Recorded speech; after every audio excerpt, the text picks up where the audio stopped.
토요일 날 풀었던 1회 실전 모의고사에서 15번 거. 15번이요? 네, 틀렸어요. 15번이 많이 틀린 모양이네요. 어디 15번을 한번 봅시다. 15번. 그동안의 문제 유형보다 약간 차이가 있는데 이거 어렵진 않아요. 같이 한번 생각해 봅시다. 자료의 표를 완성했을 때 이 표에 대한 분석으로 옳지 않은 것, 틀린 거 고르라고 했네요.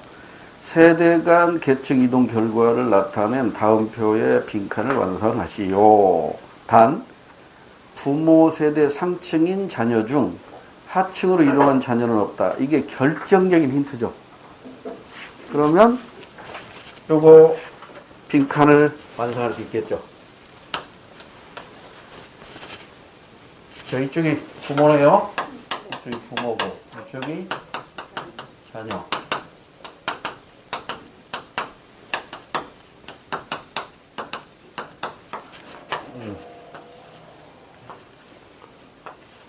자, 쳐볼까요? 계층 세습이죠. 여기 부모 쪽이 상승 이동이죠. 여기 하강 이동이고, 자녀 쪽이 하강 이동, 부모 쪽이 상승 이동. 그러니까 그래서 100 이렇게 나와야 된다. 자, 그러면 부모, 단서부터 해볼까요? 부모 세대 상층인 자녀 중, 부모 세대 상층인 자녀 중 하층으로 이동한 사람, 하층으로 이동한 사람은 없대요. 하층으로 이동한 자녀는 없다.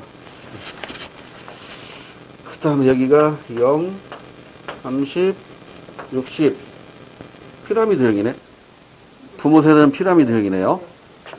자녀 세대는 15, 50, 35, 다이아몬드형이네.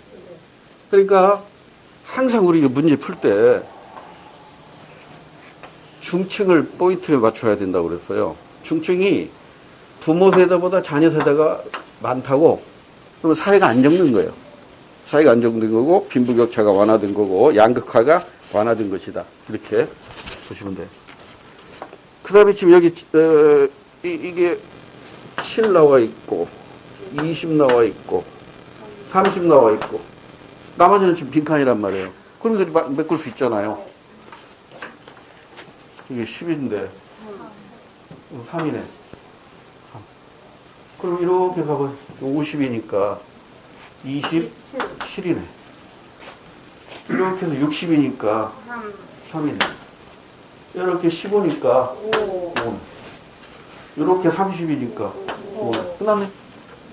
근데 이게 어려웠어요. 단서. 자녀가 없다가 해석이 안 됐어요. 이제 해석됐어요? 네. 다시 단서를 보세요. 이게 결정적인 힌트란 말이에요. 부모 세대 상층인 자녀 중, 부모 세대 상층인 자녀 중, 하층으로 이동한 자녀는 없다. 하층으로 이동한 자녀 없어. 용. 이제 대답해 보세요. 부모 세대 상층의 경우에 세대 간 세습된 비율은 얼마가 돼요? 10분의 7이죠. 자녀 세대는 상층이 세습한 경우는 몇 %예요? 15분의 7 이렇게 되는 거예요? 전체로 보면 7이고 7%고. 그러니까 얘를 기준으로 하면 전체, 얘를 기준으로 하면 부모 세대를 기준으로 하는 거고, 얘를 기준으로 하면 자녀 세대를 기준으로 해서 세습하는 비율을 나타낸 거라고. 이거 전형적인 문제란 말이에요. 됐지요?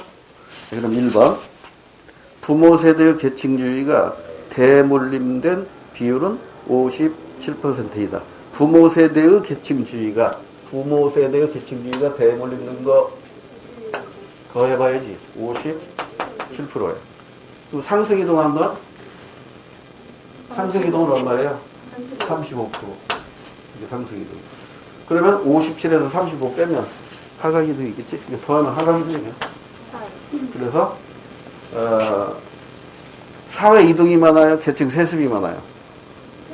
계층 세습이 많은 거야. 이게 51%니까. 이 두 개는 사회 이동한 거죠. 사회 이동 중에 이건 상승 이동인 거고, 상승 이동. 이건 하강 이동인 거고. 이 모델이 있어야 항상 이걸 기억해야 돼요.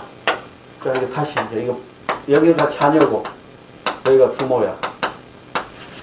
그럼 이건 세대 간 이동이에요? 세대 내 이동이에요? 세대 간 이동이라고. 이렇게 하면 세습이에요. 그럼 이쪽은 자녀 쪽이니까 하강 이동인 거고, 이쪽 부모 쪽이니까 상승 이동이라고. 이게 툴이라고. 이 문제 푸는 도구란 말이에요. 이거 모르면 안 된다고요. 그래서 15번은 1번 맞아요. 틀린 거 골라야 돼요. 2번. 자녀 세대 중 부모가 상층이고 자녀가 중층인 비율. 이거 확인해 봅시다. 자녀 세대 중 부모가 상층이고 부모가 상층이고 이거네. 부모가 상층이고 자녀가 중층인 비율. 3% 맞네요? 네. 그러니까 2번도 맞아요. 3번. 세대 간 상승 이동한 사람은 35%죠. 하강 이동한 사람의 4배 이상이다. 4, 8에 32. 4배 이상이네. 이것도 맞아요. 좀 볼 것 없네? 4번이 틀렸겠지. 시험장에서 그냥 4번 정도 하고 나가면 되는 거예요. 시간 낭비할 필요 없지. 시간 낭비는 아니니까 우리 공부거리로 확인해 보자고요. 자녀 세대에서 계층주의가 대물림된 비율은 자녀 세대에서 대물림된 비율은 상층은 몇 %예요? 10분의 7. 상층은 10분의 7. 자녀 세대라고 그러는데. 자녀 세대니까 15분의 7. 중은 50분의 20. 35분의 빵. 요거죠. 35분의 20. 그러면 중층이 상층보다 중층하고 상층만 비교하면 되네요. 이게 40%죠. 이거 15분의 7이니까 40% 넘나 안 넘나 이것만 확인하면 되잖아요.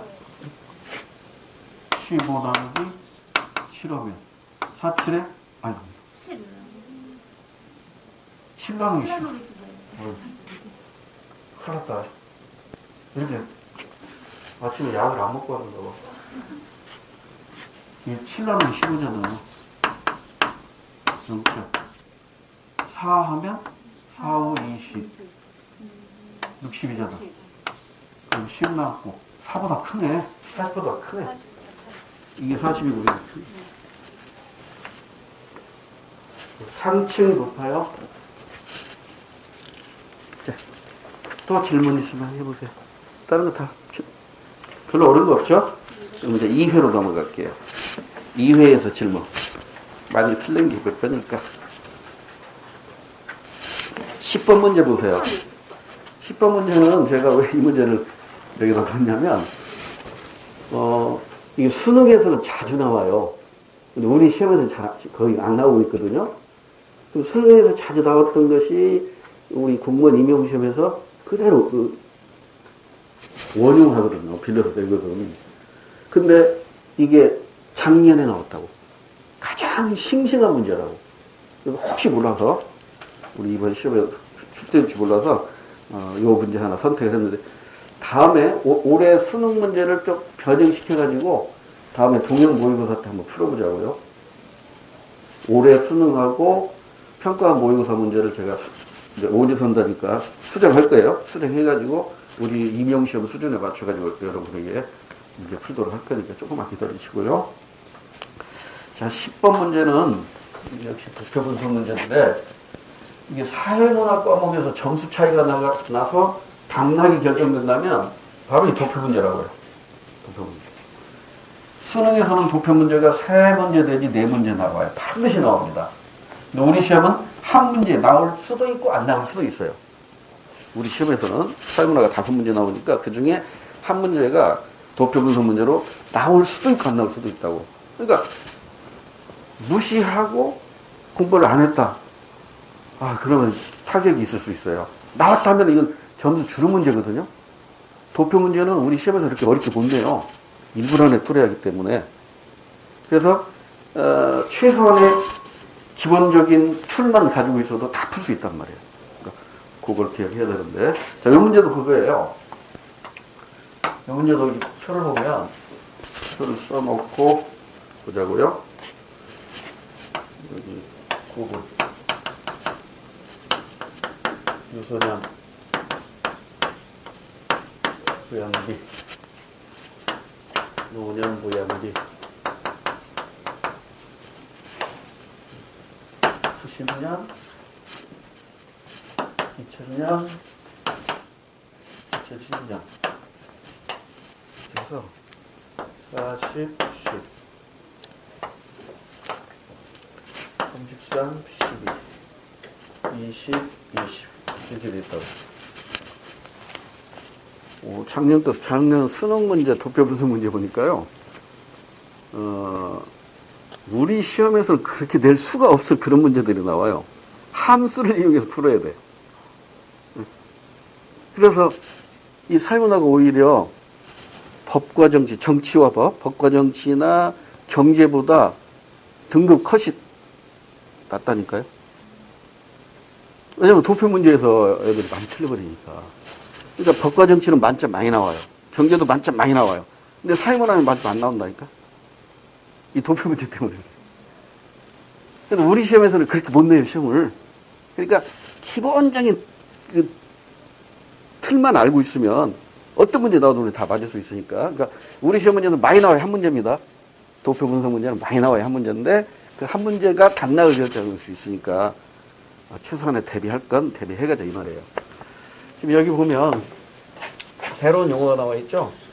이런 용어가 왜 나오냐면 지금 우리가 살고 있는 시대의 가장 심각한 사회 문제 중에 하나가 저출산 고령화 사회 문제입니다. 그러니까 이것은 아주 시사성 있는 문제이기도 해요. 저출산 고령화 사회. 그러면 저출산 고령화 사회는 자, 여기 15세를 기준으로 합니다. 15세 미만. 15세 미만이니까 14세 이하 이렇게 표현할 수도 있어요. 14세 이하. 이걸 유소년 인구라고 해요. 그리고 65세. 65세 이상. 이게 노년 인구죠.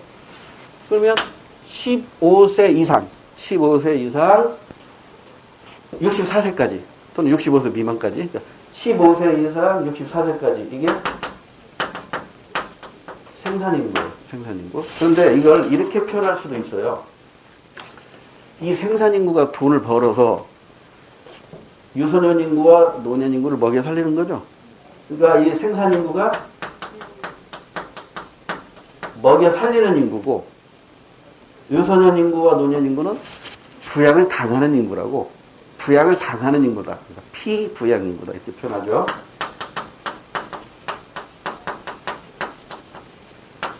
이 피자가 이불 피자입니다.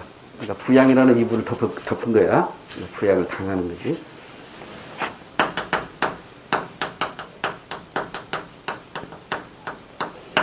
이게 우리 교과서에서는 제일 마지막 단원에 나오는 거예요. 제일 마지막 단원에 사회문제편에서 나오는 거라고. 그 중에 인구 문제 가지고 나오는 건데, 그래서 제가 여러분의 공식 몇 개 소개했었죠. 공식은 시험 만약에 이거 가지고 도표 분석 문제 나오면 이 공식은 주어질 거예요. 근데 주어지지 않더라도 암기를 해버려야 문제를 빨리 풀어요. 그 주어진 거 가지고 분석하다 보면 이미 시간이 째깍째깍 가니까 그냥 아예 암기를 해버리세요. 얘를 A라고 하고요. 얘를 B라고 하고요. 얘를 C라고 할게요. 그러면 A가 부양인구잖아요. 그래서 여기서 이게 나와요. 부양인구비가 나와요. 그 부양인구비는 이 사람들을 먹여 살리는 비율이에요. 그러니까 A분의 그 비율이에요. 그러니까 만약에 부양인구가 3%다 해서 무슨 얘기예요? 100명이 벌어서 3명 먹여 살린다는 거예요. 남한과 북한이 통일하면 부양인구비가 어떻게 되는지 아세요?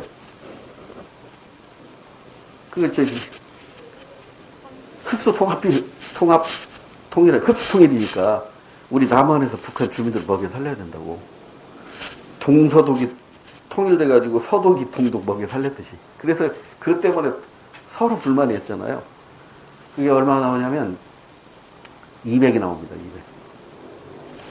부양인구가 200이 나와요. 통일하면. 그럼 뭐야? 우리 남한 100명이 돈 벌어가지고 200명을 먹여 살려야 돼. 그러니까 통일이 쉬운 게 아니라니까, 통일이. 자, 다시 부양인구가 무슨 의미인지 아시겠죠? 이 돈을 버는 사람들이 벌지 못하는 사람들을 먹이는 비율이라고. 그러니까 이것도 이제 둘로 나눠지겠지.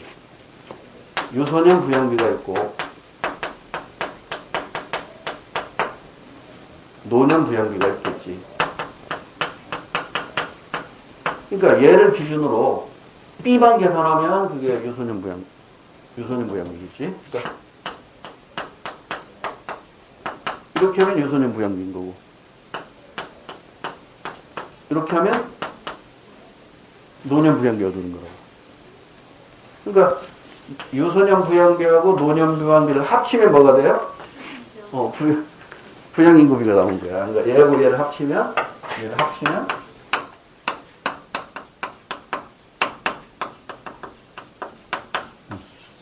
부양인구비다. 부양인구는 클수록 좀 더다, 작을수록 좀 더다.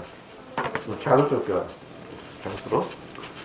근데 지금 현재 우리나라뿐만 아니라 선진국에서 경험하고 있는 게 뭐냐면 애를 안 낳아요, 애를. 그리고 의료기술이 발전하고 복지제도 발달하다 보니까 노인네들만 박으려고 그래요. 이렇게 논다고. 그래서 이제 새로 등장한 공식이 고령화 지수라는 공식이 있어요. 고령화 지수는 얼라들 분의 노인네야.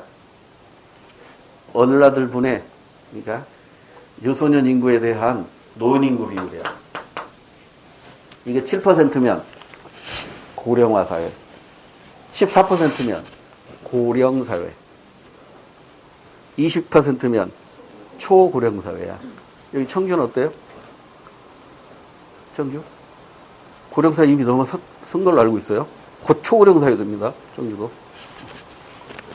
그래서 시험 문제는 요 세 가지.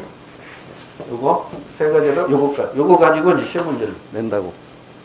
인구 문제 가지고 출제했을 때. 그래서 우리 사회문화 교과서의 제일 마지막에 이제 사회문제라는 단원이 나오는데, 사회문제 가지고 출제하면 거의 요걸로 출제를 해요. 인구 문제 가지고 출제를 한다고. 그럼 인구 문제 중에서 도쿄 분석 문제 넣을 수 있는 게 가장 좋은 게 이거라고. 근데 우리 지금 공무원 임용시험이 안 나왔어. 이거 나온다면 아주 쉬운 걸로 해서 하나 나올 거라고. 한번 봅시다. 이제 이 문제. 자, 이제 10번 문제가 왔어요. 표는 A국의 인구 부양비, 인구 부양비. 같은 걸로 이해하세요. 같은 말이에요. 부양인구비, 인구 부양비. 변화를 나타내는 것이다. 이에 대한 분석으로 옳은 것. 그 다음에 그 아래에, 표 아래에 유소년 부양비하고 노년 부양비 공식 나와 있죠? 제시했지만, 이게 암기를 하시는 게 문제 풀 때 유리합니다. 자, 90년에는 총 인구 중, 자, 90년, 자, 표 보세요. 90년에는 총 인구니까, 지금 여기에 뭐가 빠졌어요? 생산 인구를 얼마로 본 거야? 100으로 본 거죠, 다? 생산 인구 100으로 봤을 때 100명이 어린아이 40명 먹여 살려야 되고 노인 10명을 먹여 살리는 거라고. 그러면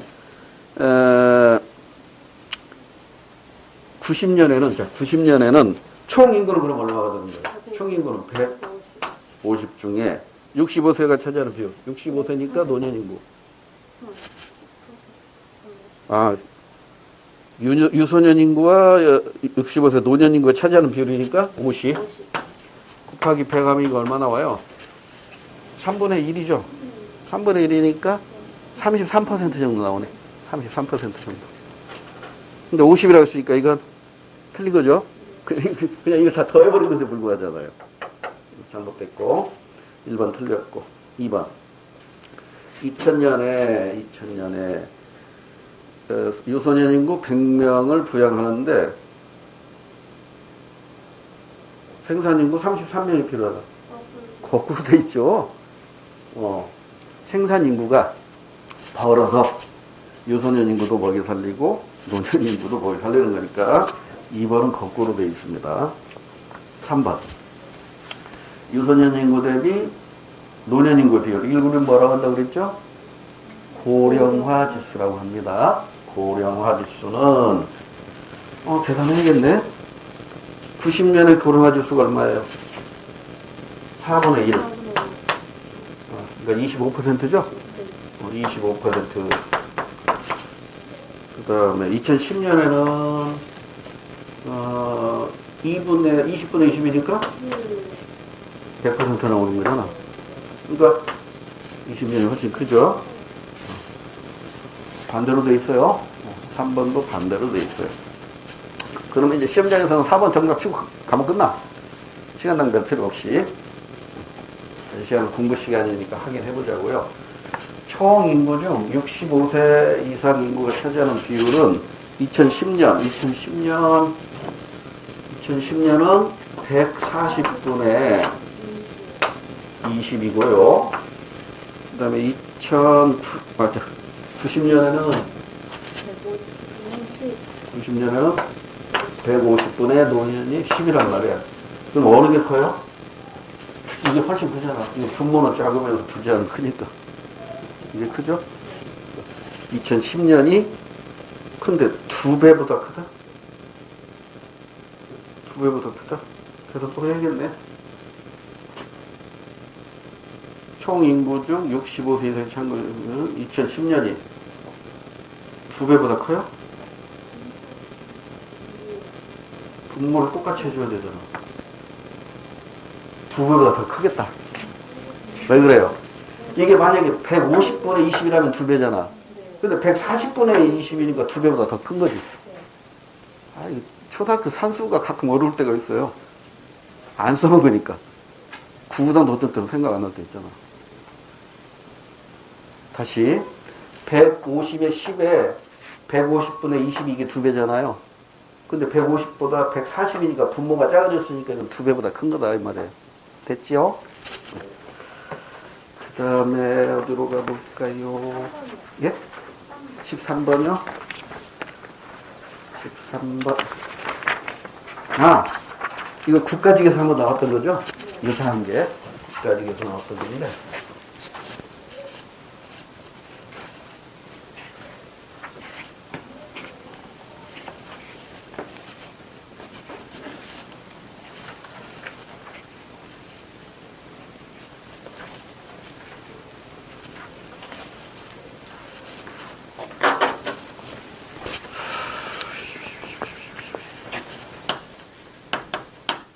수요 함수가 이렇게 되어 있네요.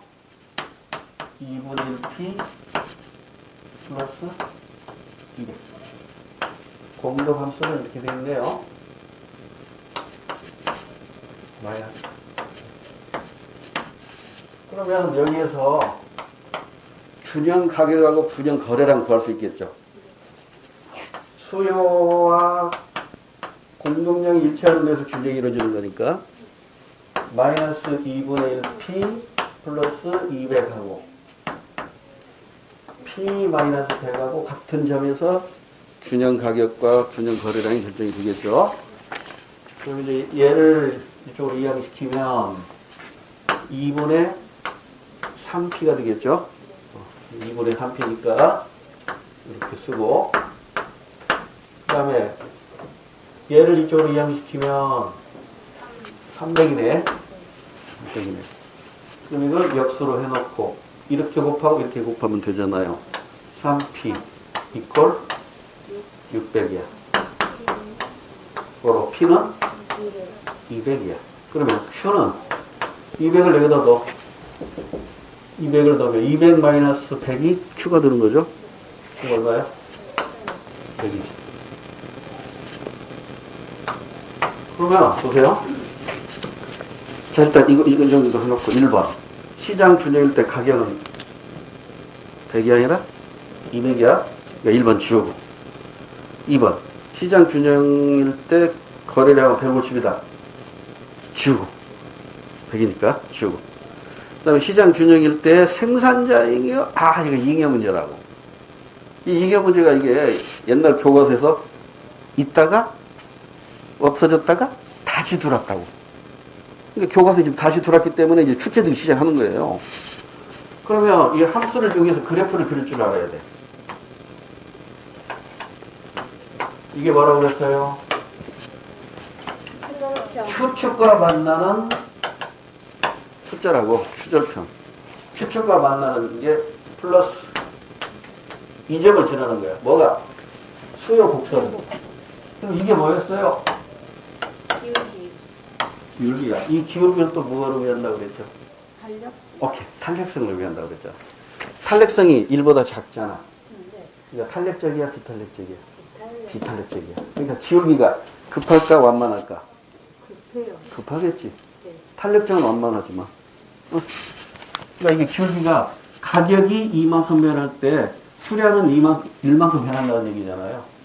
그러니까 가격이 2, 수량은 1이라고. 그럼 여기 200이니까 200이 2배면 여기 얼마가 돼야 돼?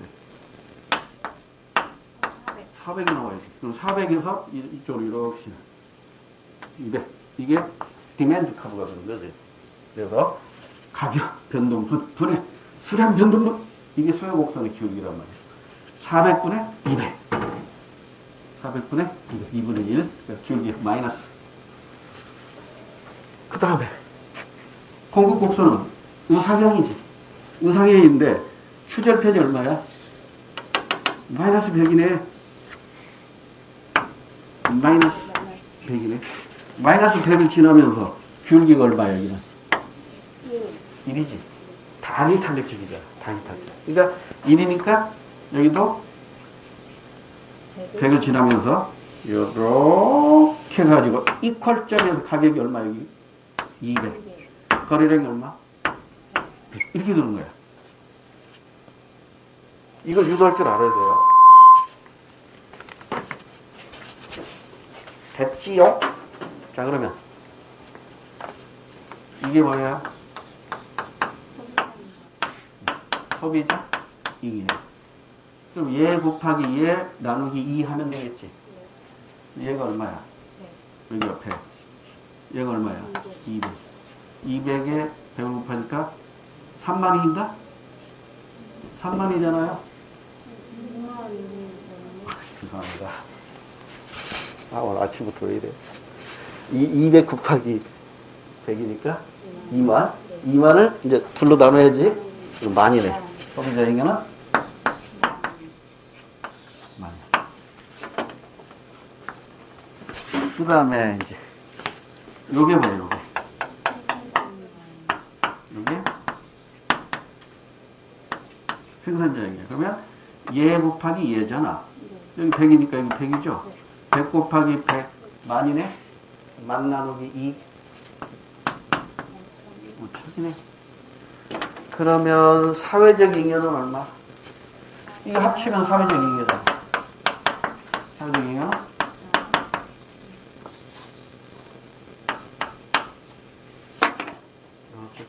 이거 기계적으로 나와야 돼. 이거 충분히 일부 나와야 돼. 문제입니다. 그럼 이제 13번. 3번을 봐볼까? 시장 균형일 때 생산자 잉여 크기는 얼마? 5천이에요. 2천이니까 틀린 거야. 3번 때. 그럼 4번이 정답이겠네. 시장 균형일 때 사회적 잉여는 소비자 잉여와 생산자 잉여를 합한 15,000원이에요. 15,000원. 됐지요? 예. 또 질문. 질문 없어요? 예. 없어요? 자, 그 밖에 이제 질문 사항이 있으면 개인적으로 오셔서 질문하시면 제가 같이 머리를 맞대고 해결해 드릴게. 자, 이제 우리 실전놀이 문제 풀고 갑시다. 자, 여러분 이제 틀렸던 문제 반드시 시차를 두고 최소 3번 이상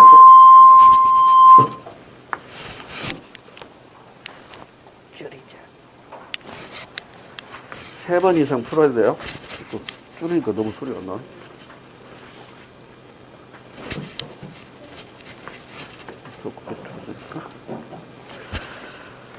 자, 1번으로 갈게요. 입줄 친 설명, 옳은 것 고르래요. 다 풀어봤으니까 바로 시간 전략을 위해서 선주로 갈게요. 기역의 임기, 기역, 지방자치단체장 임기 몇 년이죠? 여기 청주시장 임기 몇 년이에요? 4년입니다. 국회의원 임기하고 똑같아요. 몇 번 할 수 있죠? 오케이, 3번. 3번까지만 할 수 있어요. 연임 3번까지만 할 수 있어요. 그래서 일단 기억반 틀려버렸으니까 니은부까지 갈 필요 없는데 확인해보자고요. 공부거리로. 니은이 뭐냐면 대법원이네. 그럼 대법원장은 대통령이 임명합니다. 대통령이 임명. 국민의 선거로 선출한 건 대통령하고 국회의원이겠죠. 1번 땡. 2번. 1심 판결에 불복하는 경우 디귿. 디귿이 뭐냐면 항소죠. 맞네. 1심 판결에 불복하면 항소. 1심 법원의 명령이나 결정에 불복하면 항고라고 하죠. 그 다음에 2심 판결에 불복하면 상고. 2심 법원의 결정이나 명령에 불복하면 재항고. 이걸 통틀어서 합쳐서 상소제도 또는 4급 3심제도. 같은 말이에요. 그래서 2번은 맞아요, 틀려요? 맞아요. 그래서 정답은 2번이고, 시험장에서 3, 4번 보면 바보라고 그랬어. 시테크. 시간 관리해야 되니까. 그래서 3번. 공부거리로 확인할게요. 니을이 뭐냐면 고등법원이야. 니을은 법률이 헌법에 위배되는지 여부에 대한 심판권을 갖는다. 위헌 법률 심판권은 헌법재판소에 있어요. 우리나라 헌법은 미국 헌법과 달리 미국에는 헌법재판소 제도가 없어요. 근데 우리나라는 헌법재판소라는 사법기관이 있다고. 그러니까 우리나라는 사법기관이 몇 개야? 2개야. 하나가 법원, 또 하나가 헌법재판소. 헌법재판소의 권한 5가지가 있었죠? 기억나죠? 나가 문제 풀다 보면 또 나올 거야. 그래서 위헌 법률 심판권은 헌법재판소의 권한이니까 니을 고등법원과는 무관합니다. 고등법원은 2심을 담당하는 기관이겠죠. 법률심을 담당해요? 사실심을 담당해요? 뭐라? 대답 안 나오네. 대법원만 법률심이라고 그랬잖아요. 지방법원이나 고등법원은 전부 사실심이라고. 그러니까 원고, 피고 불러서 사실관계를 따지고 증인이나 증언의 말을 듣지만 대법원에서는 원고, 피고 부른다 안 부른다? 안 불러요. 고등법원까지 하급법원에서 그 사건 사실을 제대로 확인하고 법률을 제대로 적용했는가 이것만 따진단 말이야. 이걸 뭐라고 한다?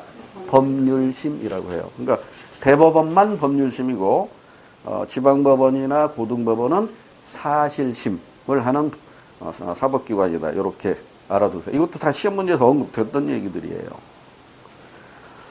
그 다음에 4번. 이 사건에서는 땡땡 지방자치단체장이 미음, 원고다. 마트 측에 손을 들었으나 대법원이 원고 승소 판결을 한 원심을 깼다고 했잖아. 그러니까 이 원고는 누구야?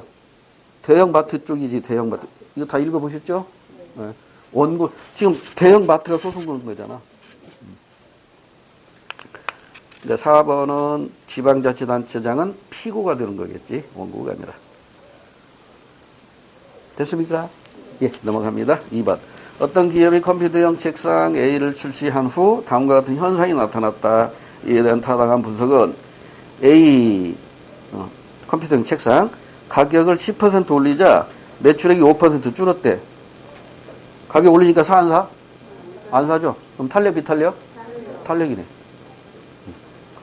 가격을 올렸더니 안 사. 그러니까 매출액이 줄은 거지. 그러니까 이 재화는 탄력적인 재화입니다. 그러니까 탄력적인 재화를 만들어 파는 회사는 1년 내내 뭘 해야 된다? 바겐세일을 해야 돼. 바겐세일. 그러니까 백화점에서 바겐세일하는 상품의 특징이 뭐다? 탄력적인 재화. 1년 내내 바겐세일하지 않는 제품의 특징은 뭐다? 비탄력적인 재화. 이미 우리 공부했던 거예요. 그 그 다음에 두 번째 포인트는 뭐라고 되어 있냐면, 가계 소득이 증가하자 A의 매출액이 소득이 증가하니까 매출액도 증가해요. 소득이 증가할 때 많이 팔린다는 얘기죠. 이건 말을 바꾸면 정상제야, 열등제야? 정상제라는 얘기예요. 이걸 조금 어렵게 얘기해 볼까요? 소득 탄력성이 양수야, 음수야? 양수. 소득 탄력성이 양수인 제화입니다. 우리가 보통 열등제는 어때요? 소득이 늘어날수록 안 사죠? 소득이 늘어날 때 매출액이 줄어드는 게 열등제라고. 열등제는 소득 탄력성이 음수예요. 됐죠? 우리 탄력성 세 가지 공부했었잖아. 가격 탄력성, 소득 탄력성, 교차 탄력성. 교차 탄력성 뭐예요? 대체제냐 보완제냐 이걸 구분하는 거잖아. 그러니까 교차 탄력성이 양수면 그건 대체제고, 교차 탄력성이 음수면 보완제고. 벌써 까물까물? 공부한 지 오래됐다고 까물까물 안 되는데. 기계적으로 나와야 돼요. 그다음에 세 번째 포인트. 타사의 신제품인 컴퓨터형 책상 B가 출시되자. 지금 컴퓨터형 책상 A하고 컴퓨터형 책상 B는 대체제 관계겠지. 그래서 이게 출시되니까 A의 매출액은 당연히 감소할 수밖에 없는데, 그렇다면 대체제의 관계는 가격과 수요가 같은 방향으로 움직이죠. 그래서 교차 탄력성이 0보다 큰 거잖아. 그러니까 이 컴퓨터 책상 A하고 B하고는 A의 가격이 오르면 B의 수요가 증가하는 거예요. 이해됐어요? 대체제니까 같은 방향으로 움직인다고. 보완제라면 반대로 움직이겠지. 컴퓨터용 책상과 컴퓨터 책상용 의자. 이건 보완제잖아요. 보완제는 교차 탄력성이 음수죠. 그래서 얘는 반대로 움직인다고. 책상 가격이 오르면 의자 수요 감소하는 거야. 가격과 수요가 반대로 움직이는 게 보완제. 가격과 수요가 같은 방향으로 움직이는 게 대체제. 바로바로 응용할 수 있어야 돼요. 생각하는 순간 시간이 가니까 자꾸 연습하세요. 자꾸. 자, 그럼 이제 맞는 걸 골라야 됩니다. 1번. A제는 열등제가 아니라 정상제 또는 우등제라고 해야겠죠. B제의 가격이 오르면 A제의 수요는 증가한다. 이게 무슨 관계지? 오르면 증가한다. 같은 방향이잖아. 교차 탄력성이 양수라는 얘기잖아요. 이걸 우리는 뭐라고 표현해? 대체제 관계라고 표현하잖아. 대체제. 그러면 3, 4번 읽어야 돼? 바보야, 이거면. 시험장에 절대 정답 나오는데 그 아래 것은 나중에 봐도 돼. 나중에 다 풀고 나서 시간이 남아돌 때 그때 봐도 돼요. 자, 이 시간은 공부 시간이니까 3, 4번도 보자고요. A에 대한 수요의 가격 탄력성은 1보다 작다. 틀렸죠? 왜 틀렸어요? 이건 교차 탄력성 가지고 푸는 문제가 아니고 가격 탄력성입니다. 가격 탄력성이 1보다 작다고 했잖아. 그러니까 비탄력적인 거잖아. 제일 위로 올라가 봐. A의 가격을 10% 올리자 매출이 5% 줄었대. 비싸지니까 안 샀잖아. 그러니까 비탄력, 얘가 탄력이야. 탄력이란 말이에요. 탄력이니까 1보다 커, 작아? 커. 1보다 크면 탄력, 1보다 작으면 비탄력. 1이면 다인 탄력. 0이면 완전 비탄력. 무한대면 헷갈리지 마세요. 저녁에 공부하고 낮에 들으니까 안 돼요? 네. 큰일 났네. 나도 저녁에 영어 공부하고 낮에는 영어 잘 안 되더라고. 밤낮없이 공부해야 돼요. 밤낮없이. 네, 다시 헷갈리지 맙시다. 이 탄력성은 영순이라고 그랬잖아. 탄력성이 영순이에요. 또 나올 거야. 이 탄력성 관계된 문제들은요. 자, 그 다음에 4번은 왜 틀렸을까요? 가계 소득이 증가하면 A제의 소요 곡선은 왼쪽으로 이동해요? 오른쪽으로 가겠지. 오른쪽. 만약에 A제의 가격이 오르면 수요 곡선은 오른쪽으로 이동한다 하면 맞아, 틀려? 가격이 올랐어. 수요 곡선 오른쪽으로 간다. OX. X지. 가격에 의해서 움직이는 건 수요 곡선이 아니라 곡선상의 점이란 말이야. 점이 움직이는 거지, 선이 움직이는 게 아니야. 다시. 수요 곡선을 움직이는 것은 가격 이외의 거야. 수요 곡선상에서 점이 움직이는 것은 가격에 의해서 움직이는 거라고. 오케이? 3번으로 갑니다. 밑줄친 시소 게임의 사례로 옳지 않은 거. 시소 게임. 시소 타봐서 알죠? 한쪽이 올라가면 한쪽 내려가야지. 이걸 조금 유식한 말로 상충 관계라고 해. 서로 충돌하는 관계야. 하나가 오를 때 같이 오르는 게 아니라 하나가 오르면 하나는 내리고 하나가 내리면 하나는 오르게 돼 있어요. 이걸 상충 관계라고 하죠. 그래서 그 제시글 보면 환율이 어쩌고 저쩌고 나와 있죠? 그럼 환율은 달러의 가격이고 그러면 달러의 가격이 오르면 우리나라 원화 가치는 어떻게 돼요? 반대로 움직이겠지. 환율이 오르면 원화 가치는 하락하고 환율이 내리면 우리 원화 가치가 올라간단 말이야. 그러니까 이게 시소지, 시소. 시소 관계, 시소 게임. 상충 관계란 말이에요. 상충 관계. 이런 시소 게임은 사례가 아닌 걸 찾으래. 1번. 소득과 누진세율 관계. 이것은 같이 가는 거잖아. 소득이 늘면 늘수록 세율은 높아지는 게 누진세잖아요. 싱겁게 정답이 바로 나왔다고. 이런 문제에서 1번이 정답으로 나올 때 시간 전략 방해해야 됩니다. 쉽네 하고 2번, 3번, 4번 보는 순간 바보라고 그랬어. 그런 바보들 많더라고 의외로. 시험장에서 정답 뻔한데 계속 보고 있는 거야. 정답이 아닌 것들. 시간 낭비하는 거예요. 자, 공부거리로 나머지 봅시다. 통화량과 이자율. 통화량이 늘어나면 돈가치 떨어지죠? 이자율, 금리라고도 해요. 이자율 하락합니다. 반대로 통화량이 감소하면 돈가치 높아지겠죠? 금리 올라갑니다. 그럼 금리와 환율은 어때? 이거 나오면 나올 수 있어. 같이 가, 반대로 가. 왜 같이 가지? 환율은 달러의 가격이지. 금리는 우리나라 원화의 가격이지. 그럼 같이 가, 달리 가. 다르게 가야지. 상충이자도. 다시. 환율과 금리는 시소야? 환율이 오르면 원화가치 하락하니까 금리도 하락해야지 당연히. 이거 수능에서는 나왔어요. 우리 공무원 임용시험 아직 안 나왔어요. 나왔으면 큰일 날 뻔했네. 다시. 환율하고 금리는 시소야? 환율하고 금리 반대로 움직인다고.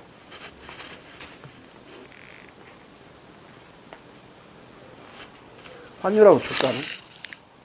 좀 어려워졌다. 이것도 우리 수업 시간에 공부했다고.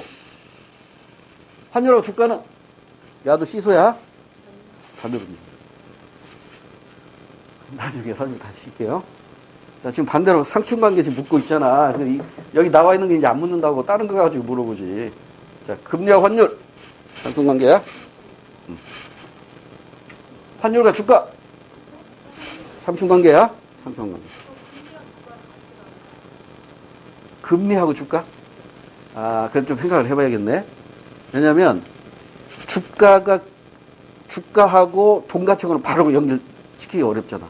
그때 상황을 잘 봐야 돼. 원인 관계를 봐야 돼요. 이해됐죠? 그런 문제가 나오면 이제 말씀을 드릴게. 그 다음 하나 더. 수능에 나왔던 걸, 제가 수업 시간에 얘기하는 건 다 시험 문제 나왔던 거 얘기하는 거예요. 하나 더. 환율과 의화표시 GDP는 상충관계죠. 공부했지? 환율이 오를 때 의화표시 GDP는 줄어든다고 그랬잖아. 환율이 내리면 의화로 표시하는 우리의 GDP는 커지는 거예요. 상충관계. 그럼 상충관계 몇 개 있네. 많네. 여기 시험 문제 안 나온 것 중에도 많이 있잖아. 지금 얘기한 거 몇 개 있어. 3개 다시 해봐. 환율과 금리. 상충관계. 환율과 주가. 상충관계. 환율과 의화표시 GDP. 상충관계. 서로 반대로 움직여요. 그 다음에 3번 볼까? 경제 성장률과 실업률. 당연히 상충관계지. 경제 성장률이 플러스일 때 이걸 경제 성장이라고 해. 그러니까 경제 성장과 실업률 이 말하고도 같아. 그러니까 경제 성장하면 실업률은 낮아지는 거고. 경기가 침체되면 경제 성장률이 마이너스면 실업률은 높아지는 거예요. 그러니까 상충관계. 소득 증가와 엔겔계수. 엔겔계수 나왔네. 우리 엔겔계수 공식 개념 정리했었잖아요. 엔겔계수는 총 생계비 중에서 입으로 들어가는 주식비와 부식비입니다. 술은 안 들어가. 이건 문화비니까. 예전에는 수능에서는 그런 문제 나왔는데, 일단 음식물비로 생각하세요. 주식비, 부식비. 그러니까 생계비 중에서 100% 100% 100% 먹는 대로 돌아가는 거야. 근데 여러분, 먹는 대로 돌아가는 것은 부자나 가난한 사람이나 거의 큰 차이 없습니다. 그러죠? 하루 벌어서 하루 먹고 사는 사람은 엔겔계수가 100이 나오야겠지. 하루 벌은 것이 총 생계비인데 다 입으로 들어갔어. 그럼 엔겔계수 100이라고. 그럼 부자는 총 생계비는 엄청나게 큰데 그 중에 음식비는 별거 없다고. 그러니까 부자일수록 엔겔계수는 작고 가난한 사람일수록 엔겔계수는 커지는 거야. 커지는 거야. 그러니까 소득이 증가할수록 생계비가 증가하는 거지. 그러니까 부모가 커지는 거니까 작아지는 거지. 엔겔계수는 작아지는 거야. 그러니까 소득하고 엔겔계수는 반대로 움직여. 소득하고 엔겔계수는 반대로 움직여. 상충관계야. 근데 엔겔계수하고 유사한 개념인데, 여러분, 먹고 사는, 이게 음식물비 가지고, 그 사람들의 그 생활, 삶의 질, 요거 따지는 시대는 이제 갔어요. 옛날에 배고팠던 시절의 지수고, 지금은 엔겔계수로 따지는 게 아니라, 슈바의 개수 가지고 따져요. 슈바의 개수는 뭐냐면, 총 생계비 중에서 주거비가 차지하는 비중이야. 여러분, 혹시 30평대 아파트에 살고 계시는 분이 계시다면, 주거비만 놓고 본다면 5성급 호텔에서 살고 있는 겁니다. 그 비용이.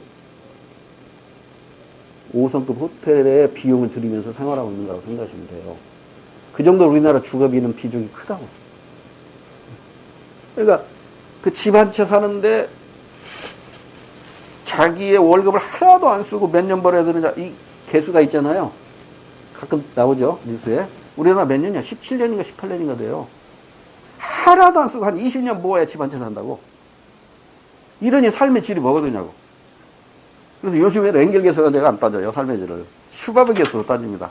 자, 그러면 슈바베 계수도, 소득과 슈바베 계수는 반대로 움직이겠지. 엔겔계수가 반대로 움직였듯이 슈바베 계수도 반대로 움직여요. 왜 제가 슈바베 계수를 얘기했냐면 이것도 모의고사 같은 데서 언급이 되고 있기 때문에 소개를 했어요. 그러니까 이거 처음 보는 건데 헷갈리지 마세요. 그냥 엔겔계수랑 비슷한데, 엔겔계수는 음식비 가지고 삶의 질을 따진다면, 슈바베라는 사람은 주거비 가지고 삶의 질을 따졌다, 이렇게 생각하시면 돼요. 넘어갈게요. 시간이 많이 갔네. 조금 쉬었다가 오늘 3일까지 못 오겠다. 좀 해가면서 여러분 표정을 봐가면서 해야 되니까.